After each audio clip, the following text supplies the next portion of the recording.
Hi, welcome back. അപ്പോൾ നമ്മൾ കഴിഞ്ഞ ദിവസം ഒരു ക്വസ്റ്റ്യൻ ആണ് ചെയ്ത് നിർത്തിയത്. അപ്പോൾ അതുപോലത്തെ മറ്റൊരു ക്വസ്റ്റ്യൻ നമുക്ക് നോക്കാം ഈ ഒരു സെഷനിൽ. അപ്പം ഇതാണ് നമ്മുടെ ക്വസ്റ്റ്യൻ. എന്താണ് ക്വസ്റ്റ്യൻ നോക്കുന്നത്? A car is moving along a straight line O P in figure. It moves from O to P in 18 seconds and returns to P to Q in 6 seconds. What are the average velocity and average speed of the car in going from O to P? അപ്പം oil നിന്നും പിയിലോട്ട് പോകുമ്പോൾ ഉണ്ടാവുന്ന average സ്പീഡും average വെലോസിറ്റിയുമാണ് നമ്മുടെ concept. അങ്ങനെയാണെങ്കിൽ നമുക്കറിയാം നമ്മുടെ average speed എന്ന് പറയുന്നത് നമ്മളെ സംബന്ധിച്ച് ആവറേജ്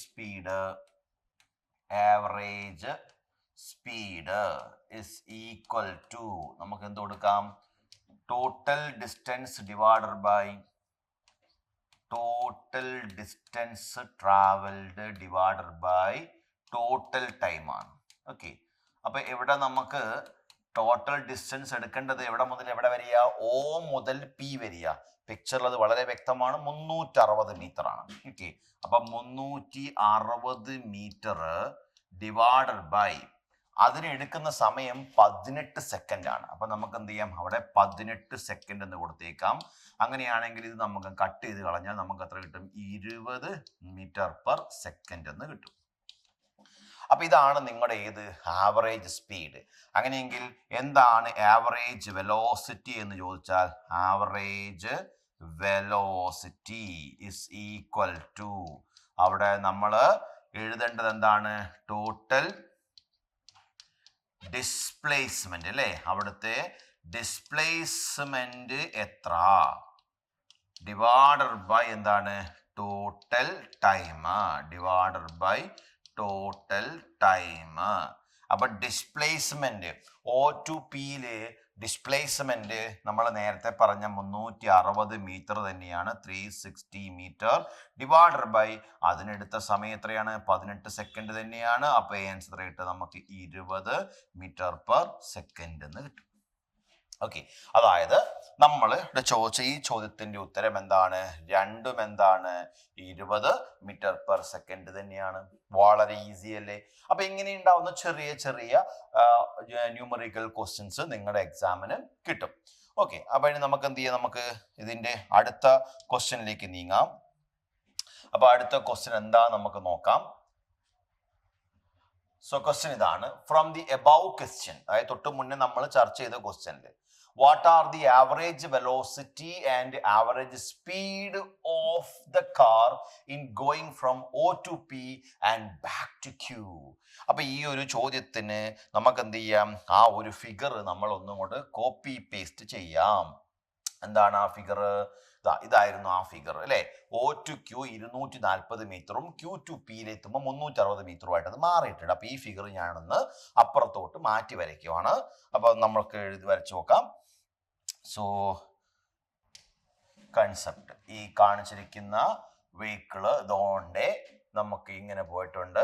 ഇതാണ് നിങ്ങൾ പറയുന്ന Q point and this is your P point and this is your O point. അപ്പൊ ഇവിടെ ഞാൻ എന്ത് ചെയ്തു? O, this is your O, this is your P and this is your Q. And here you will mark it is 240 meter and this is 360 meter. Okay, and here it is 0 meter. Okay, അപ്പൊ ഇതാണ്. അപ്പൊ വളരെ logical ആയിട്ട് question ചോദിച്ചിരിക്കുന്നത്. നിങ്ങൾക്ക് എന്താ കണ്ടുപിടിക്കേണ്ടത്? Average velocity and average speed of the car in going from O to P back to Q. O ന്ന് Pയിലോട്ട് പോയിട്ട് തിരിച്ചാൽ Qയിലെത്തി അല്ലേ? അപ്പൊ അങ്ങനെയാണെങ്കിൽ നമുക്ക് ആദ്യം തന്നെ ആവറേജ് വെലോസിറ്റി എഴുതാം. ആവറേജ് വെലോസിറ്റി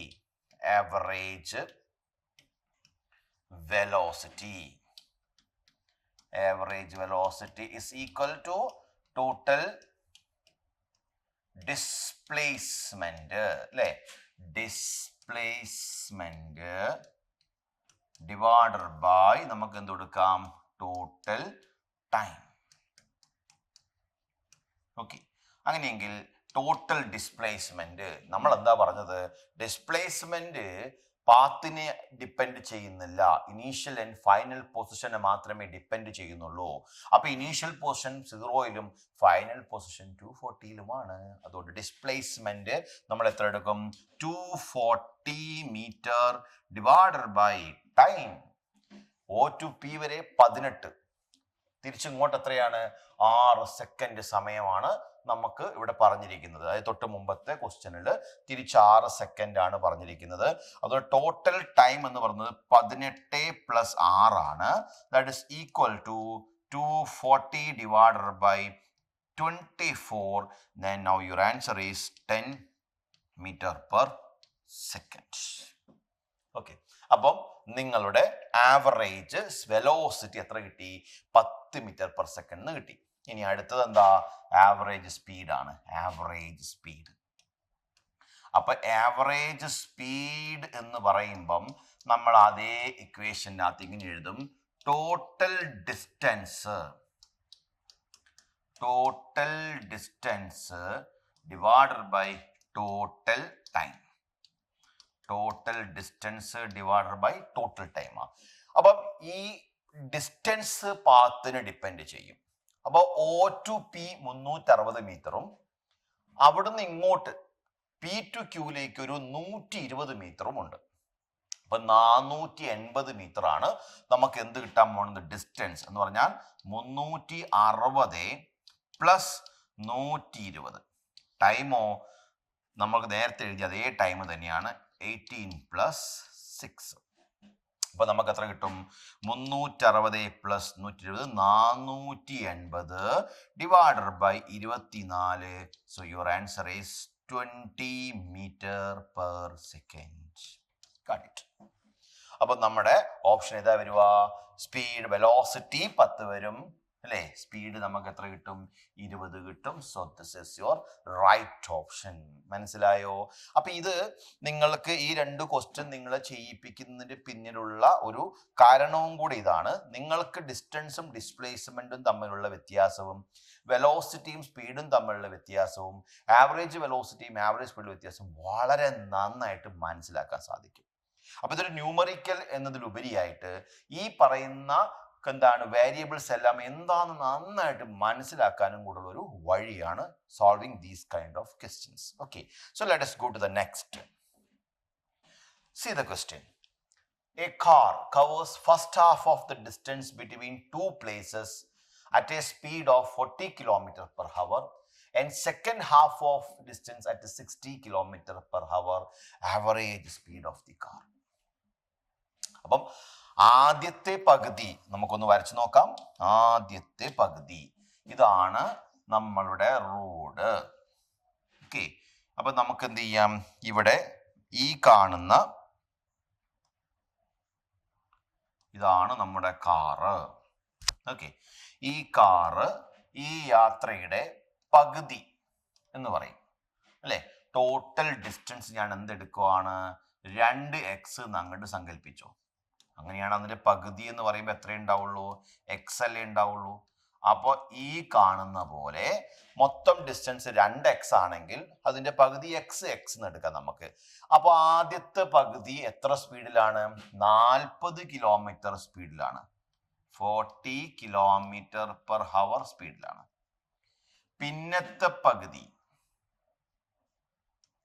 പിന്നത്തെ പകുതി അയാൾ കവർ ചെയ്യുന്നത് എത്രയാണ്? 60 km/h സ്പീഡിലുമാണ്. ഓക്കെ, ചോദ്യം എന്താണ്? Average speed of the car ആണ് ചോദ്യം. അപ്പൊ ആവറേജ് സ്പീഡ് കാണാൻ പറഞ്ഞപ്പം നമ്മൾ വേഗം എന്ത് ചെയ്യും? Average speed is equal to നമ്മൾ എന്ത് ചെയ്യും? Total distance divided by total time. Okay, അപ്പോൾ ഇവിടെ നമുക്ക് ചെയ്യാവുന്ന ഒരു കാര്യം എന്ന് വെച്ചാൽ ഈ എക്സ് ഡിസ്റ്റൻസ് ട്രാവൽ ചെയ്ത് T1 ടൈം കൊണ്ടാണ്, അടുത്ത എക്സ് ഡിസ്റ്റൻസ് ട്രാവൽ ചെയ്യുന്നത് T2 ടൈം കൊണ്ടാണ്. കാരണം ഇവിടെ എന്താണ്? ഡിസ്റ്റൻസ് സെയിം ആണെങ്കിലും സ്പീഡ് വ്യത്യാസം ഉള്ളത് കൊണ്ട് ടൈം എന്തായിരിക്കും? വ്യത്യാസം ഉണ്ടാകുന്ന ഉറപ്പാണ്. അപ്പൊ അങ്ങനെ വരുമ്പോൾ നമ്മൾ ഈ ഇക്വേഷനകത്ത് total distance x plus x divided by total time T1 plus T2. അപ്പൊ നമുക്ക് എന്താ ആൻസർ കിട്ടുന്നത്? Total displacement 2x divided by T1 plus T2. അപ്പം T1 എത്രയാ T2 എത്രയാന്ന് അറിയില്ല. അപ്പൊ 8. അപ്പൊ നമ്മൾ എന്ത് ചെയ്യും? നമുക്കറിയാവുന്ന ഒരു കാര്യമുണ്ട്, distance by time is equal to speed. അറിയാലോ? അങ്ങനെയാണെങ്കിൽ ടൈം എന്നുള്ളത് നമ്മൾ ഐസോലേറ്റ് ചെയ്തു. അപ്പൊ ടൈമിനെ അങ്ങോട്ട് മേലോട്ട് എടുത്താൽ ഈ ഇക്വേഷൻ എങ്ങനെ വരും? ഡിസ്റ്റൻസ് ബൈ സ്പീഡ് എന്നായി. മനസ്സിലായോ? എന്ന് പറഞ്ഞാല് ഈ കാണിച്ച റിലേഷൻ വെച്ചിട്ട് ടൈമിനെ നമുക്ക് എങ്ങനെ എഴുതാം? ഡിസ്റ്റൻസ് ബൈ സ്പീഡ് എന്ന് എഴുതാം. കാരണം ഇവിടുത്തെ ഡിസ്റ്റൻസ് എക്സ് ആണ്, സ്പീഡ് 40 ആണ് അല്ലെ? അപ്പൊ ഞാൻ എന്ത് ചെയ്തു? T1നെ ഇങ്ങനെ എഴുതും എക്സ് ബൈ 40, T2നെ എഴുതും എക്സ് ബൈ 60. കാരണം ആ ഭാഗത്തെ ഡിസ്റ്റൻസും അവിടുത്തെ എന്താണ് സ്പീഡുമാണ്. നമുക്ക് എന്ത് ചെയ്യാം? ഈ കാണുന്ന ഇക്വേഷനിൽ ഇത് അങ്ങ് സബ്സ്റ്റിറ്റ്യൂട്ട് ചെയ്യാം. 2x divided by x by 40 plus x by 60. Okay, അപ്പൊ ഇതൊക്കെ നമുക്ക് ഷോർട്ട് ഇക്വേഷൻസ് ആക്കി മാറ്റാൻ കഴിയും. ഇപ്പൊ തൽക്കാലം ഞാനത് ഷോർട്ട് ഇക്വേഷൻ ആക്കി തരാം. ഇനി നാളെ മുതൽ നിങ്ങൾ പ്രോബ്ലം ചെയ്യുമ്പോൾ ഇങ്ങനത്തെ ക്വസ്റ്റ്യൻ കിട്ടിയാൽ ആ ഷോർട്ട് ഇക്വേഷൻ ഉപയോഗിക്കാൻ പാടുള്ളൂ. ഓക്കെ, ഇത് തൽക്കാലം ഒന്ന് നമുക്ക് സിംപ്ലിഫൈ ചെയ്തേക്കാം. ചെയ്യുമ്പോൾ നമുക്കറിയാം 2x മുകളിൽ കിടപ്പുണ്ട്, താഴെ എക്സ് കോമൺ ആക്കിയാൽ ഇവിടെ 1/40 പ്ലസ് 1/60 എന്നുണ്ടാവും. ശരിയല്ലേ? രണ്ടിലെ എക്സ് കോമൺ ആണല്ലോ, പുറത്തേക്ക് എടുത്തു. എന്നിട്ട് ഞാൻ എന്ത് ചെയ്തു? ഈ കാണിച്ചിരിക്കുന്ന എക്സ് അങ്ങ് വെട്ടിക്കളഞ്ഞു. ഇനി ബാക്കി എന്താ ഉള്ളത് നോക്ക്.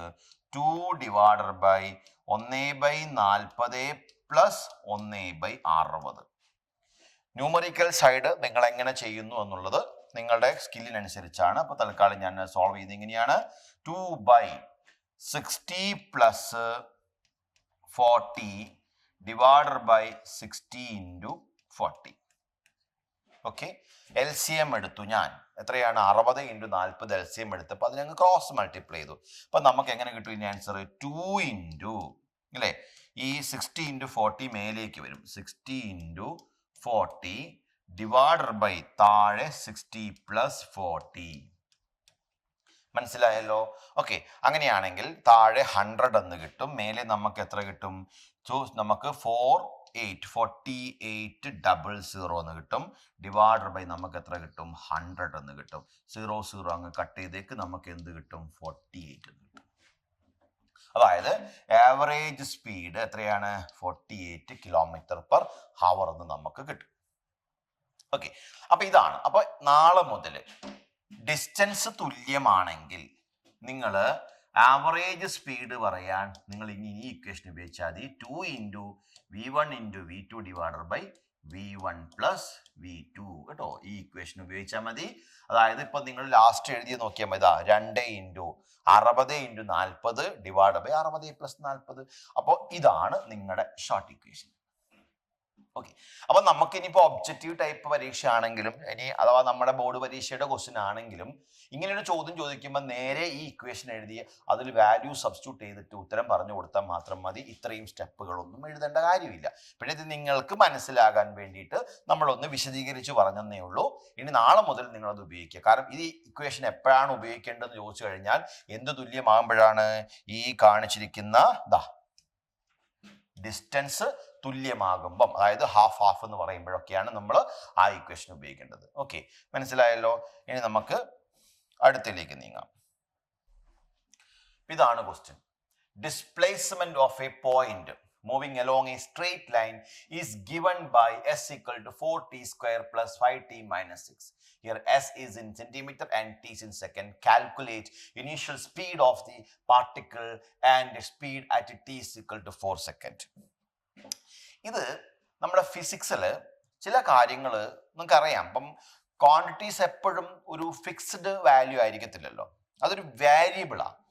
ഇപ്പം നമ്മളിപ്പം ഇവിടുന്ന് എന്ത് ചെയ്യുന്നു? നമ്മളിപ്പം ഈ ഒരു തൃശ്ശൂരിൽ നിന്നും നമ്മൾ എന്ത് ചെയ്യാണ്, അങ്ങ് ഡൽഹിയിലോട്ട് പോകാന്ന് കരുതുക.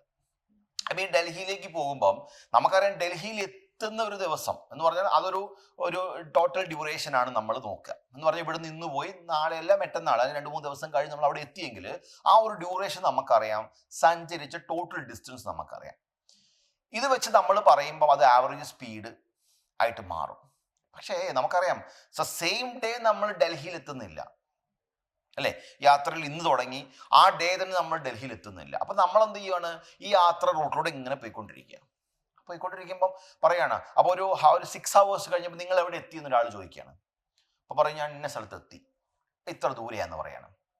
ഓക്കെ, അങ്ങനെയാണെങ്കിൽ നമ്മളുടെ ഈ മോഷനിൽ ഈ വാഹനം പോയിക്കൊണ്ടിരിക്കുന്ന സമയത്ത് ടൈമിനനുസരിച്ചിട്ട് നമ്മുടെ പൊസിഷൻ മാറുന്നുണ്ടല്ലോ. അങ്ങനെ വരുമ്പോൾ ആ ഒരു പൊസിഷൻ നമ്മൾ പറയാൻ വേണ്ടിയിട്ട് നമ്മളൊരു ഇക്വേഷൻസ് ഉപയോഗിക്കും. അതാണ് ഈ കാണിച്ചിരിക്കുന്ന ഇക്വേഷൻസ് എന്ന് പറഞ്ഞാൽ. ഇത്തരം ഇക്വേഷൻസ് എന്ന് പറയുമ്പോൾ നമ്മൾ പറയുന്ന ക്വാണ്ടിറ്റി ഒരു വേരിയബിൾ എന്ന ഒരു ലോജിക്കിലാണ് അത് വരുന്നത്. അപ്പൊ ഇവിടെ ടി എന്ന് പറയുന്ന ടൈമാണ്. ആ ടൈമിന് നമ്മൾ ഒരു വാല്യൂ സബ്സ്റ്റിറ്റ്യൂട്ട് ചെയ്യുമ്പം, ഇപ്പൊ ടൈമിന് 0 കൊടുത്തെന്ന് കരുതുക. ടൈമിന് 0 കൊടുത്താൽ 0 സ്ക്വയർ 5 × t 0 -6. അപ്പൊ ഉത്തരം നമുക്ക് എത്ര ഉണ്ടാവുക, -6. ഡിസ്പ്ലേസ്മെന്റ് -6 ആണ്. ഓക്കെ, ഇനി ടൈമിന് 1 കൊടുക്ക്, 4 × 1 സ്ക്വയർ 4 പ്ലസ് 5 × 1 5, അപ്പൊ 9 ആയി, -6 3, അപ്പൊ ഡിസ്പ്ലേസ്മെന്റ് 3 ആണ്. അങ്ങനെ നമുക്ക് ഇപ്പൊ നമ്മൾക്ക് പലപ്പോഴും നമ്മൾ പോളിനോമിയൽസ് ഒക്കെ പഠിച്ച ആളുകളാണ് നിങ്ങൾ 10ാം ക്ലാസ്സിലൊക്കെ അല്ലേ, പഠിച്ചിട്ടുണ്ടാവാം, ഉണ്ടാവാതിരിക്കാം. ഇനി എന്തായാലും വേണ്ടിയിട്ട് നിങ്ങൾക്ക് അറിയാം ഇത് എന്തിനാണ് നമ്മൾ ഉപയോഗിക്കുന്നത്. ഇപ്പം നിങ്ങളുടെ വയസ്സിനോട് സം എമൗണ്ടുകൾ ചേർത്താൽ നിങ്ങളുടെ പാരന്റിന്റെ വയസ്സാകും എന്ന് പറയുന്ന പോലെ ലോജിക്കൽ കൺസെപ്റ്റ് ആണ്. നമ്മൾ ഫിസിക്സിൽ ഈ ഒരു രീതിയിൽ കാര്യങ്ങൾ പറയും. അതിന് നമ്മൾ എക്സ്പ്ലനേഷൻ കൊടുക്കാൻ വേണ്ടി ഉപയോഗിക്കുന്നത് കാൽക്കുലസ് എന്ന് പറയുന്ന ഒരു മാത്തമാറ്റിക്കൽ കൺസെപ്റ്റ് ആണ്. ദാറ്റ് മീൻ അത് ഫിസിക്സിന്റെ ലാംഗ്വേജ് എന്നാണ് ശരിക്കും നമ്മൾ പറയുക. Okay, calculus. അപ്പൊ കാൽക്കുലസിന്റെ അടിസ്ഥാനത്തിൽ മാത്രമേ നമുക്ക് എന്ത് ചെയ്യാൻ പറ്റുള്ളൂ, ഇത്തരം ഉത്തരങ്ങൾ കൊടുക്കാൻ സാധിക്കുള്ളൂ. അതുകൊണ്ട് വെലോസിറ്റി എന്ന് പറയുന്നത്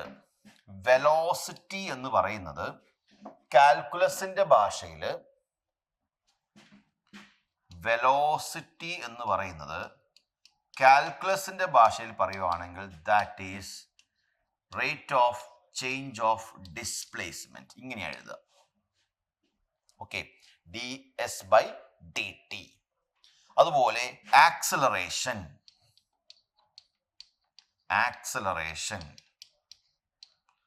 അതിന്റെ ഡെറിവേറ്റീവ് ആണ് dv/dt. ഓക്കെ, അതായത് ഇതെല്ലാം കാൽക്കുലസ് ഭാഷയാണ് എന്ന് പറഞ്ഞാൽ നമ്മൾ ഇത് പ്രത്യേകം പഠിക്കണം എന്നർത്ഥം. സാധാരണ നമ്മൾ കാൽക്കുലസ് മാത്സിലാണ് പഠിക്കുക. പക്ഷെ actually that one is a language of physics. ഫിസിക്സിലെ പല ക്വാണ്ടിറ്റീസ്, അതായത് ക്വാണ്ടിറ്റീസ് വേരിയബിൾ ആണെങ്കിൽ മാത്രമേ നമുക്ക് കാൽക്കുലസിന്റെ ആവശ്യമുള്ളൂ. അപ്പൊ ഇതിന്റെ ഡിസ്പ്ലേസ്മെന്റ് 10 മീറ്റർ ആണ് എന്ന് പറഞ്ഞാൽ അതൊരു കോൺസ്റ്റന്റ് ആണല്ലോ അല്ലേ. പക്ഷെ ഇവിടെ ഇപ്പൊ ഡിസ്പ്ലേസ്മെന്റ് 10 മീറ്റർ എന്നല്ലല്ലോ പറഞ്ഞിരിക്കുന്നത്, ടൈം വെച്ചിട്ടൊരു ഇക്വേഷൻ അല്ലേ തന്നിരിക്കുന്നത്. അതുകൊണ്ടാണ് നമ്മൾ ഇതൊരു വേരിയബിൾ ക്വാണ്ടിറ്റി ആണ് പറയുന്നത്. അത്തരം വേരിയബിൾ ക്വാണ്ടിറ്റീസ് നമുക്ക് സോൾവ് ചെയ്യണമെങ്കിൽ നമ്മൾ എന്ത് ഉപയോഗിക്കണം, കാൽക്കുലസ് ഉപയോഗിക്കണം. കാൽക്കുലസ് ഉപയോഗിക്കുക പറഞ്ഞാൽ അതിന് സം സോർട്ട് ഓഫ് റിസൾട്ടുകൾ കാണാപ്പാടം പഠിച്ചാൽ മതി, വലിയ പണിയൊന്നുമില്ല കേട്ടോ. അപ്പൊ അത് ഞാൻ പറഞ്ഞുതരാം എന്താന്നുള്ളത്. ഇതാണ് നമ്മുടെ കൺസെപ്റ്റ്. d/dt ഓഫ്, അല്ലെങ്കിൽ നമ്മൾ ഇങ്ങനെ എഴുതാം, d/dx ഓഫ് x⁻n. നമുക്ക് ടൈമിന് എഴുതാം. d/dt of t⁻n. ഓക്കെ, ആണ് നമ്മുടെ കണ്ടീഷൻ എങ്കിൽ നമുക്ക് ഇതിന് എങ്ങനെ എഴുതാം, n × t⁻n - 1. ഓക്കെ, അതുപോലെ d/dx of x⁻n is equal to n × x⁻n - 1. Okay, അതായത് ടി എന്ന് പറയുന്ന ഒരു ക്വാണ്ടിറ്റി, അത് ടൈം ആയിരിക്കും. അതേ ക്വാണ്ടിറ്റി വെച്ച് നമ്മൾ ഡിഫറൻഷിയേറ്റ് ചെയ്യാണ്. ഓക്കെ, അതിൽ നിന്നും മറ്റൊരു വാല്യൂയിലേക്ക് നമ്മൾ നീങ്ങുകയാണ്. അപ്പോൾ ആ ഉത്തരം നമ്മൾ നേരെ ഈ റിസൾട്ട് അങ്ങ് എഴുതിയാൽ മതി. ഓക്കെ, ഫോർ എക്സാമ്പിളിന് d/dt ഓഫ് ടി ക്യൂബ് എത്ര ഉണ്ടെന്ന് ചോദിച്ചാൽ കുട്ടി നേരെ ഈ റിസൾട്ട് ആണ് എടുക്കുക. എന്നിട്ട് ആ റിസൾട്ട് കാണുന്ന പോലെ കാര്യങ്ങൾ എഴുതി കൊടുക്കുക. ഇവിടെ എന്നിന്റെ സ്ഥാനത്ത് ഇവിടെ 3 ആണ്. അപ്പൊ ആ റിസൾട്ടിൽ n ഉള്ളിടത്ത് 3 ഇട്ട് കൊടുക്കുക. 3 ടി 3 മൈനസ് 1 അപ്പൊ എത്ര കിട്ടി നമുക്ക്? 3t². മനസ്സിലായോ? ഒന്ന് നോക്കിയാൽ മതി. ഇനി d/dx ഓഫ് x⁵5. ഈ കാണുന്ന എക്സിന്റെ സ്ഥാനത്ത് x തന്നെയാണ്, എന്നിന്റെ സ്ഥാനത്ത് 5 ആണ്. 5x⁵5 - 1 that is equal to 5x⁴. Okay, അപ്പൊ ഇതാണ് നിങ്ങൾ ചെയ്യേണ്ടത്. ഇനിയിപ്പം d/dt ഓഫ് 5t² എന്ന് എഴുതുക. ഇവിടെ 5 എന്ന് പറയുന്നത് ഒരു കോൺസ്റ്റന്റ് ആയതുകൊണ്ട് അതിനെ നമുക്ക് പിരിച്ചെഴുതാൻ പറ്റത്തില്ല. അപ്പൊ അതിനെ പിടിച്ച് പുറത്തേക്ക് ഇട്ടേക്കും. Okay, 5 × d/dt of t² എന്നാക്കും. എന്നിട്ട് ആ റിസൾട്ട് എടുത്ത് അങ്ങോട്ട് ഉപയോഗിക്കുക. അപ്പൊ എത്ര ഉണ്ടാവും? 5 × 2t⁻²⁻1. അപ്പൊ എത്രയായി? 5 × 2 10 എന്നാവും. t⁻²⁻1 t⁻1 ആയി. So your answer is 210t⁻1. മനസ്സിലായോ? അപ്പൊ ഇതാണ് പരിപാടി. അപ്പൊ നിങ്ങൾക്ക് തരുന്ന ക്വാണ്ടിറ്റി ഒരു വാരിയബിൾ ആണെങ്കിൽ അതിൽ നിന്നും ഉത്തരം പറയാൻ നമുക്ക് 2 കാൽക്കുലസ് ഉപയോഗിക്കും. ഒന്നെങ്കിൽ ഡിഫറൻഷ്യൽ കാൽക്കുലസ് ഉപയോഗിക്കും, അല്ലെങ്കിൽ നമ്മൾ ഇന്റഗ്രൽ കാൽക്കുലസ് ഉപയോഗിക്കും. അപ്പൊ ഡിഫറൻഷ്യൽ കാൽക്കുലസ് ഉപയോഗിക്കുമ്പോൾ അതിൽ നിന്നും നമുക്കൊരു പുതിയൊരു ക്വാണ്ടിറ്റിയിലേക്ക് നമ്മൾ നീങ്ങുവാണെങ്കിൽ ഇന്റഗ്രൽ കാൽക്കുലസിൽ നമ്മൾ അത് ചേർത്ത് വലിയൊരു ക്വാണ്ടിറ്റി ആക്കി മാറ്റും. അത് ഞാൻ വേറെ പഠിപ്പിച്ചു തരാം കേട്ടോ, നമുക്ക് പിന്നെ പഠിക്കാം. തൽക്കാലം ഈ ഒരു ക്വസ്റ്റ്യൻ ചെയ്യാൻ നമുക്ക് ഈ ഒരു കാൽക്കുലസിന്റെ ആവശ്യമേ ഉള്ളൂ. So let us try. What's the question? What is the initial speed of particle? Okay, and speed at 4 seconds. അപ്പൊ എന്ത് ചെയ്തു ഞാൻ? Speed is equal to d/dt of എന്താണ്? ഡിസ്പ്ലേസ്മെന്റ് അല്ലെ, റേറ്റ് ഓഫ് ചേഞ്ച് ഓഫ് പൊസിഷനെയാണ് നമ്മൾ വിളിക്കുക. അതാണ്. അങ്ങനെയെങ്കിൽ this is equal to d/dt of equation 4t² plus 5t minus 6 എന്ന് എഴുതി. അപ്പൊ ഇങ്ങനെ ഒരു ഇക്വേഷൻ ആയതുകൊണ്ട് പേടിക്കൊന്നും വേണ്ട. നിങ്ങൾക്ക് എന്ത് ചെയ്യാം? വളരെ ഈസി ആയിട്ട് ഇത് എഴുതാം. ഇങ്ങനെ എഴുതിയാൽ മതി. Which is equal to d/dt of ആ ബ്രാക്കറ്റിലെ ടേമിനെ നമ്മളൊന്ന് പിരിച്ചെഴുതി 4t² പ്ലസ് d/dt ഓഫ് ഒന്നുകൂടെ പിരിച്ചെഴുതി 5t മൈനസ് d/dt ഓഫ് എത്രയാണ്? വെറും 6. ഓക്കെ, ഇതിൽ ഞാൻ നേരത്തെ പറഞ്ഞെന്താ? 4t² വാരിയബിൾ ആയതുകൊണ്ട് 4നെ പുറത്തേക്ക് നിർത്താം. കാരണം 4t² വാരിയബിളാ. 5t വാരിയബിൾ ആയതുകൊണ്ട് 5നെയും പുറത്തേക്ക് നിർത്താം. എന്നാൽ 6 വാരിയബിൾ അല്ല, അത് കോൺസ്റ്റന്റ്. അതിനെ പുറത്തേക്ക് നിർത്താൻ പറ്റില്ല, അത് 0 ആയി പോകും ഓട്ടോമാറ്റിക് ആയിട്ട്. അപ്പൊ നമ്മൾ എങ്ങനെ എഴുതുന്നതിനെ? 4 × d/dt ഓഫ് എന്ത് കൊടുക്കാം നമുക്ക്? t² എന്ന് കൊടുക്കാം. പ്ലസ് 5 × d/dt ഓഫ് എന്ത് കൊടുക്കാം? t എന്ന് കൊടുക്കാം. ഇതിന്റെ ഉത്തരം എന്താണ്? 0. കോൺസ്റ്റന്റിന് ഡെറിവേറ്റീവ് ഇല്ല കേട്ടോ, ഡെറിവേറ്റീവ് ഉണ്ടാവില്ല കോൺസ്റ്റന്റുകൾക്ക്. അപ്പൊ നിങ്ങൾ ചോദിക്കും 5 കോൺസ്റ്റന്റ് അല്ലേ? പക്ഷെ 5 കോൺസ്റ്റന്റ് തന്നെയാണ്, പക്ഷെ 5t കോൺസ്റ്റന്റ് അല്ല. കാരണം ടിയുടെ വാല്യൂ മാറുമ്പം മൊത്തം വാല്യൂ മാറുമല്ലോ. അതുകൊണ്ട് അവിടെ 5 കോൺസ്റ്റന്റ് എന്ന് പറഞ്ഞേക്കരുത്. ഇവിടെ അത് കോൺസ്റ്റന്റ് ആണ്, 6 കോൺസ്റ്റന്റ് ആണ്. പക്ഷെ 5 4 കോൺസ്റ്റന്റ് അല്ല. അങ്ങനെയെങ്കിൽ ഇത് നിങ്ങൾക്ക് എങ്ങനെ എഴുതാം? 4 × t² ഡെറിവേറ്റീവ് എന്താ ഉണ്ടാവുക? 2t⁻⁻1 പ്ലസ് 5 × വെറും t എന്ന് പറഞ്ഞാൽ t⁻1. അപ്പൊ നമുക്ക് എന്ത് ചെയ്യാം? 1 × t⁻1-1. അപ്പൊ ഇവിടെ നമുക്ക് എത്ര കിട്ടും ആൻസർ? 8t എന്ന് കിട്ടും. 2 × 4 8 വരും. t⁻2-1 എന്ന് പറഞ്ഞാൽ 1 ഉണ്ടാവും, അപ്പൊ t എന്ന് ബാക്കി ഉണ്ടാവും. Plus 5 × 1 × t⁻1-1. ഏതെങ്കിലും ഒരു നമ്പറിന്റെ ഇൻഡെക്സ് 0 ആയാൽ അതിന്റെ ഉത്തരം 1 ആണ് കേട്ടോ. അപ്പൊ t⁻1-1 t⁻0 ഉണ്ട്, അപ്പൊ അത് 1 എന്ന് കിട്ടും. അപ്പൊ നമുക്ക് ഉത്തരം എത്ര കിട്ടും? 8t + 5 എന്ന് കിട്ടും. ഓക്കെ, അപ്പൊ ഇതാണ് ഇപ്പൊ നമുക്ക് കിട്ടിയിരിക്കുന്ന എന്ത് സ്പീഡ്. ഇനി നിങ്ങളുടെ ചോദ്യങ്ങൾ 1 by 1 ആയിട്ട് മാർക്ക് ചെയ്തോ. സ്പീഡ് ഞാൻ ഇതൊന്ന് മായ്ച്ചു കളയുന്നുണ്ട്. സ്പീഡ് ഈസ് ഈക്വൽ ടു എത്രയാ കിട്ടിയത്? 8t + 5 അല്ലെ?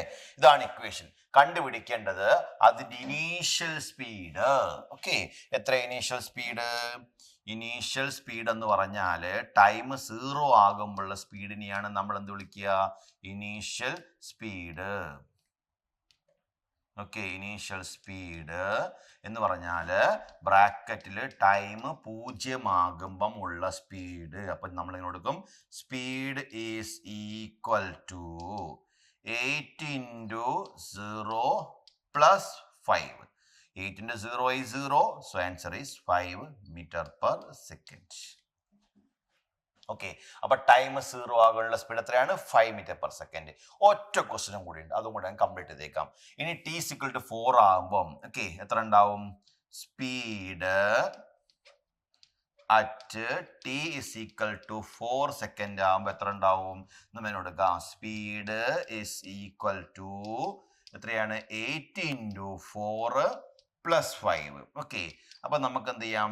32 + 5. So your answer is 37 m/s. So that's it. Okay, for this question.